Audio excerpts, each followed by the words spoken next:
趁着吃饭时间写的，肖战真的值得被好好爱，他太厉害了，我永远爱他。浮生暂记梦中梦，世事如闻风里风。好戏开腔，你我皆是梦中人。戏幕一落，不问梦中浮生事。上场以5号和顾香兰缠绵一吻作为休止，从2点到5点，不算中间休息的20分钟，足足有3个小时的表演时间。我以为会很漫长，可是一旦进入那个氛围，进入那个梦境，3个小时不过须臾，转瞬即逝。我好像做了一场梦，梦醒梦中的情景还徘徊在我的脑海深处，走马观花，而我不愿梦醒。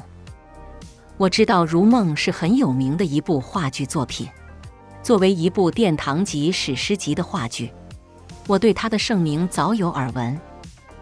耳听10次不如亲历一回。上场的梦里有欢笑，有幽默，有悲戚，亦有苦涩。5号病人这个角色真的很有意思，所谓有意思，是他的性格，他的为人都很有趣，越往下看越会对他感兴趣，会忍不住跟随他的脚步去看，去知道他曾经经历过什么。肖战接住了5号这个角色，我曾不止一次隔着屏幕见证过他饰演的角色的喜乐伤悲，见证过他角色的一吸一呼，一举一动。这是第一次我身临其境地坐在观众席，而他就在距离我不算远的地方表演。他的声音终于不是隔着屏幕传入我的耳朵，我通过望远镜可以清晰地看清他的每一个动作，听清他说的每一句话，感知他每一个情绪变化。这种体验感是在线上永远无法体会到的，不亲自感受一次现场，你永远不会知道他的台词功底有多深厚。和太太同床异梦的那段日子，5号和太太形同陌路，却都在努力修复这段关系里的裂痕，希望能和好如初。可是裂痕这种东西，一旦存在就无法抹去，更不可能修复。从那个时候开始，其实就已经有一粒种子在5号的心里埋下，他会生病，不是一蹴而就的事情。慢慢的，慢慢的，疾病的魔爪就伸向了他，让他茫然无措、悲观、歇斯底里。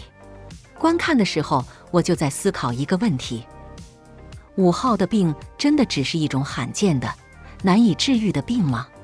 在我看来，它更像是一种心病。5号和太太的相遇是偶然的，她是一个孤独的旅人，在这世上游走。从一开始，她就是一个人的状态，但很显然，她并不喜欢一个人的状态。太太一句随意的观影邀请，一颗不值钱的烤玉米就捕获了5号的心。哪怕他知道太太邀请自己看电影也不过是被放鸽子以后一种赌气的行为，他也没有责怪过太太的随意。甚至在得知太太童年不幸以后，他还努力地想通过自己的力量去治愈太太，用故作沧桑的语调模仿那个太太童年不曾见过的爸爸。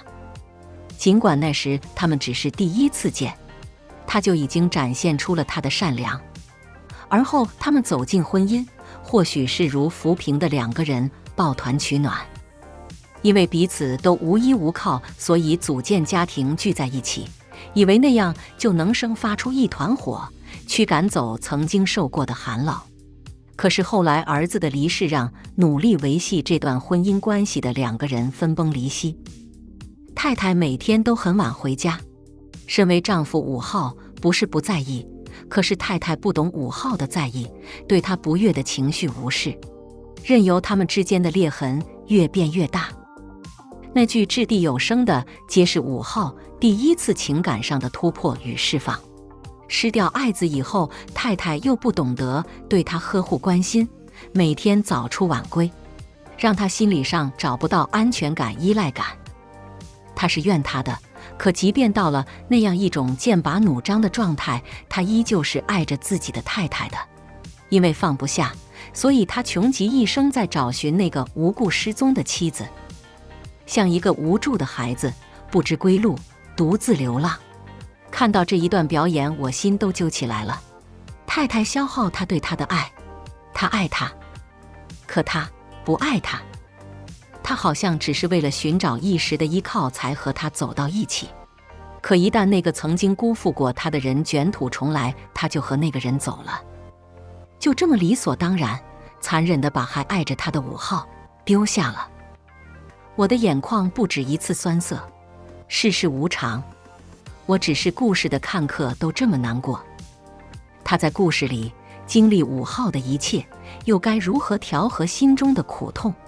他太孤独了，但他的苦没有人听，没有人懂，他无处言说。回到故事的开头，新工作的医生上班第1天就接手了5个病人。不幸的是，前面4个病人都因为各种各样的原因去世了。那个唯一幸存下的5号病人，成为了医生拼命想挽留住的患者。刚开始，我觉得5号太过冷漠，他对周遭的一切都没有热情。直到我看完了上场，看过了5号的前半段人生，我才明白他的冷漠从何而来。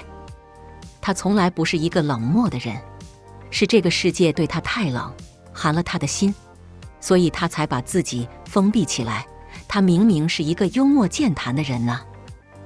无论是刚遇到太太，还是后来遇到江红，他都会不经意展现出他的可爱，他的生动。为了逗太太学猪叫，和江红在一起说蹩脚的英语、日语。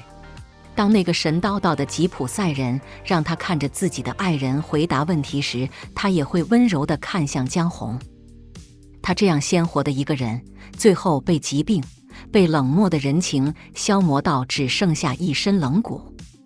身在梦中，梦醒，我还是我；梦醒，我也不再是我。如梦结束了，最后的时候大声喊了他的名字。我舍不得他。我现在真的非常能理解为什么会有人见过他之后要反复再去。君如天上仙，人间能得几回见？见过一次，就会情不自禁被他吸引，为他倾倒、迷恋。巴不得人给他，心也给他，只要他能留在人间，不要离开，为他倾尽所有也甘愿。真的好奇特。他一出来我就想哭，他一出来我寂静的心就开始起伏。不是说别的演员表演没有张力，可是他总能很好地牵动我的情绪，我的一颗心都不自觉被他牵引，与他共情。他笑我笑，他哭我的鼻子就变得酸涩。他落泪的时候，我真的心都碎了。和我一块去看下本的虾姐座位很靠前，她说她能看见他晶莹剔透一颗一颗从眼角滑落的泪滴。我看不得5号落泪，看不得肖战哭。他一哭让我觉得是天下人辜负了他。言归正传，肖战饰演的5号病人真的让我感受到了肖战的能力，对台词的掌控力，对情感的把控力、爆破力。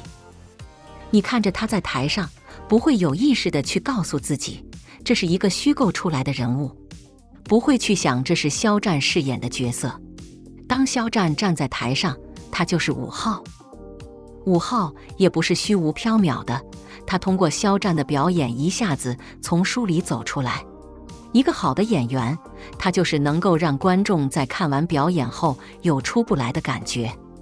我身边坐着的观众在谢幕以后一直在说太自然了，太自然了，足以可见肖战的表演力已经达到了新的阶段，在塑造人物方面更加炉火纯青，让人感觉不到表演的痕迹。